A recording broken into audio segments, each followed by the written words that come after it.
Imagine for a second carrying a rock over a mountain to a coastal area. Now, imagine for a second carrying a bunch of rocks, like a backpack full of rocks, over a mountain to a coastal area. Today, we are setting off on the Greenstone Caples Track, and this track, like many others in the area, was once a trade route for greenstone for the indigenous Maori people of New Zealand. Greenstone, or mountain jade, was a valuable commodity. It was used for weapons, jewelry, all sorts of things, but most importantly, it was used for trading to get other resources, food, seal oil, furs, all sorts of things. And today we're setting off on one of those traditional trade routes. The Greenstone Caples Track combines two tracks, the Greenstone and the Caples Track, and you can make a loop out of them. And it's interesting to see the journey that those ancient Maori traders went on to get this mountain jade to the west coast.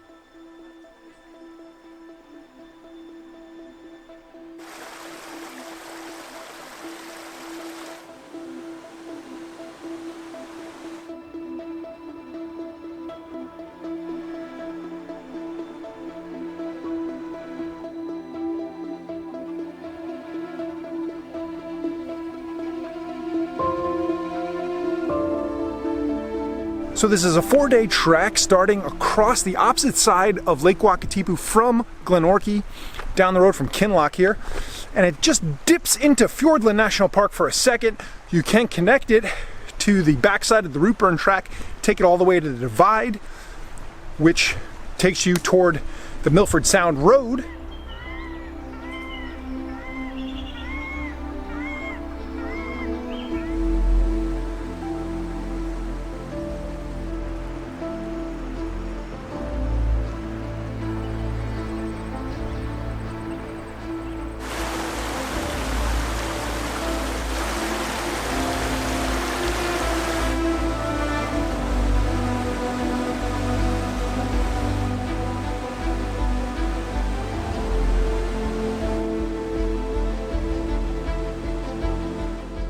Well, we made it to the Mid-Caples hut, the first hut, in about 3 hours and 45 minutes, which is pretty slow. We're going pretty slow yesterday, and woke up this morning and the entire valley is fogged in, so hopefully that clears as we approach the saddle today. That's the plan. To get to the next hut, you have to go over the saddle, and then we may, after we do that second hut, backtrack a bit and hit the Lake Mackenzie hut, which is on the Routeburn Track. You can link into that, but it just depends on the conditions and the weather. We'll see what happens.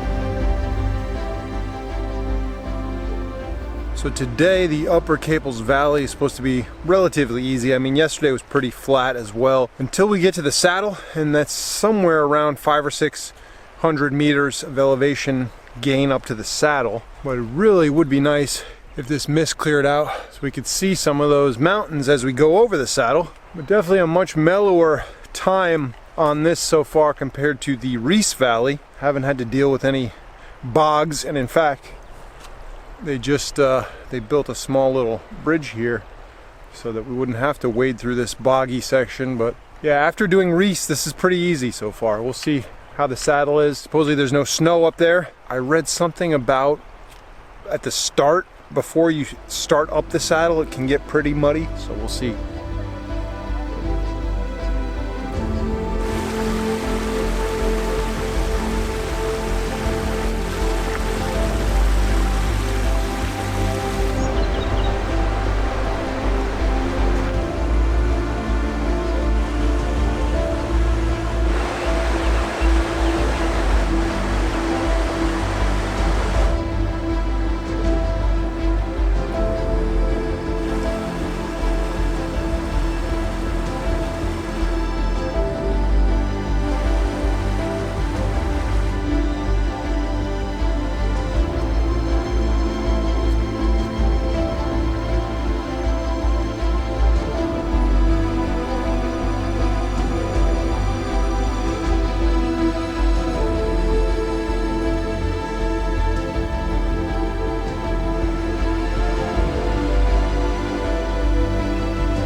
Well, this is turning out to be a much longer day than I expected. It's already been 5.5 hours. We haven't reached the saddle yet. Just out of the forest. I think we're about to go up to the saddle now. But I think the next hut is like 4 hours from the saddle, so it's gonna end up being like a 9.5 hour day. And I don't know what's going on with my body, but it is not functioning properly. Just, man, moving slow, dragging ass, and definitely gonna get there in the dark tonight for sure.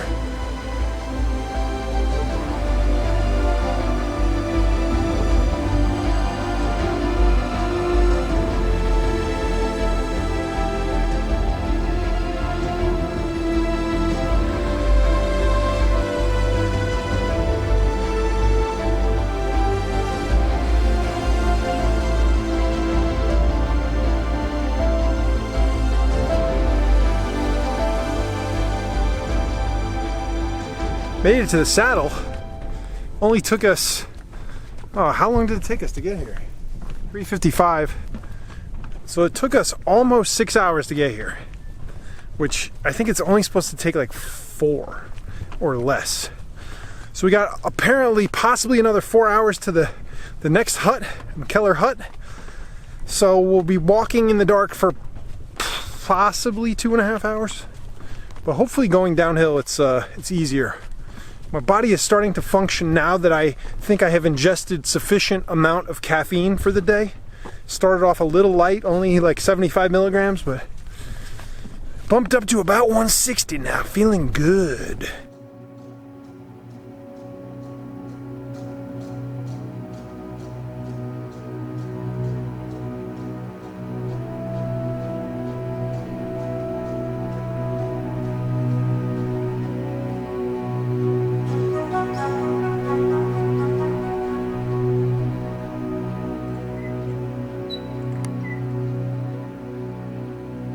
Well, we are down on the other side of McKellar Saddle, and the sign said it's only an hour to the next hut, so we should get there. Actually, not pitch black.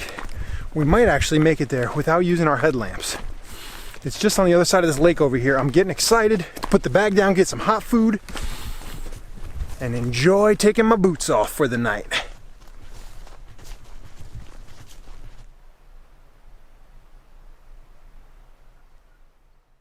So good night's sleep here in McKellar Hut. They have 2 bunk rooms, and it looks like a relatively new hut. Nice kitchen facility, nice wood stove.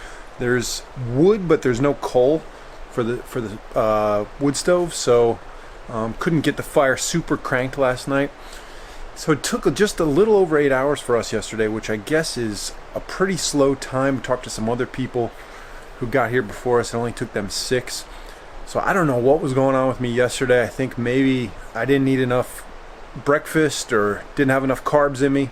Definitely didn't have enough caffeine. Oh, the sandflies are out early this morning.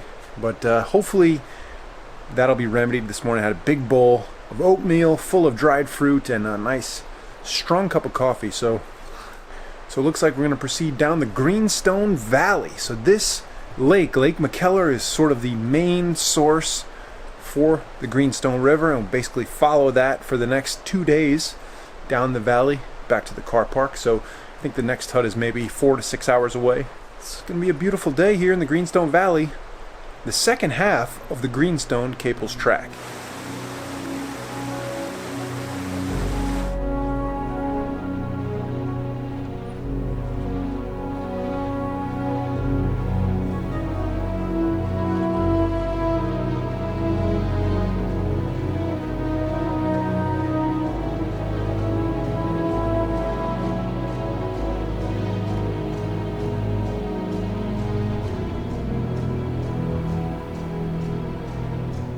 Just checking out a bit of the Lake McKellar here before we take off to the next hut this morning, because it was pretty much obscured by darkness as we were hiking into the hut last night.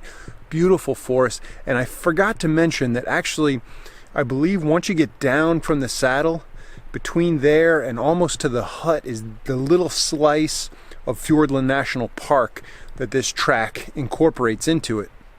And the rest is kind of the Greenstone Conservation Area, I believe it's called. Nice to be in Fiordland on this beautiful morning.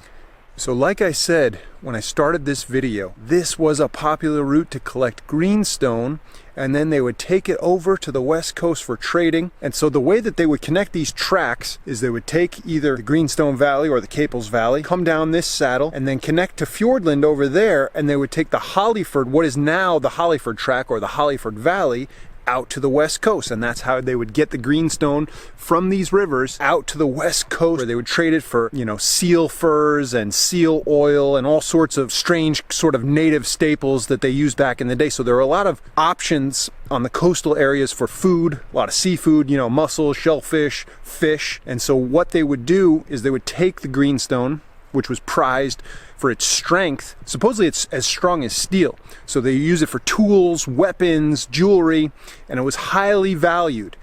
And they would take that and they would trade it in the coastal areas for these commodities that they needed to survive back in the day.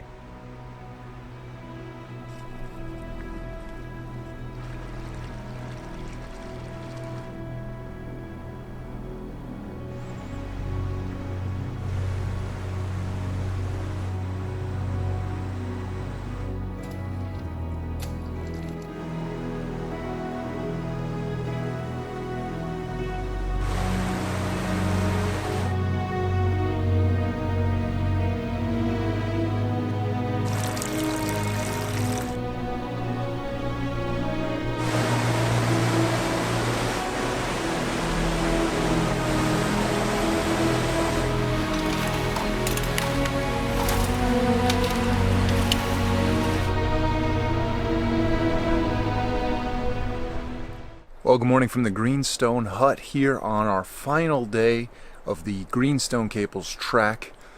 And originally, when we left a couple days ago, the weather forecast was saying it might rain today, though I think we might luck out because I see the sun poking through the clouds here, looking like the clouds are going to clear up. And our final day trekking through the lower Greenstone Valley to complete this wonderful little loop track, and I actually really recommend this one. This is a great all-season track, they say. There's not too many spots where there's avalanche danger. It's a lower sub-alpine saddle that you have to go over, so it's a good winter track. It's a good alternative to something like the Routeburn Track, because especially on the other side, the Caples side, the Caples Valley, the river and the forest reminds me a lot of the first part of the Routeburn Track, and it actually connects to that backside of the Routeburn Track over towards Lake Mackenzie, and you can go to the divide on that backside as well. So it's a good alternative if the Routeburn is too busy during season, or if it's kind of impassable if you can't go over the saddle there, Harris Saddle on Routeburn. So looking forward to another day in this dense rainforest along this beautiful river valley. So yesterday I ended up taking almost 7 hours, just under 7 hours. So it was pretty slow going. There were a lot of big slips, rock slides, and some muddy sections, and some recently downed trees, and some recently sort of collapsed.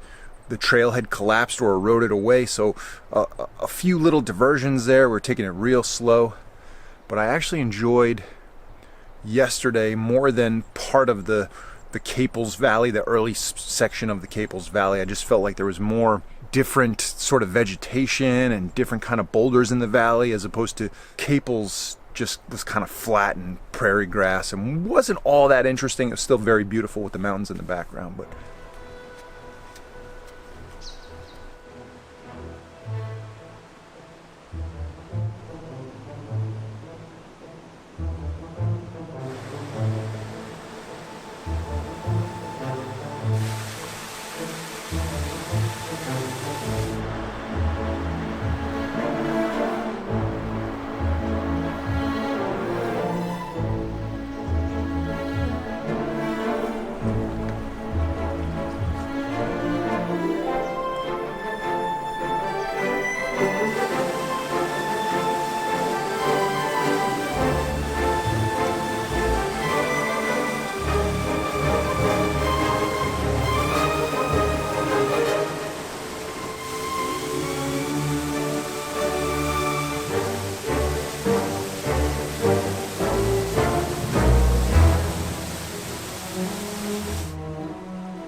infamous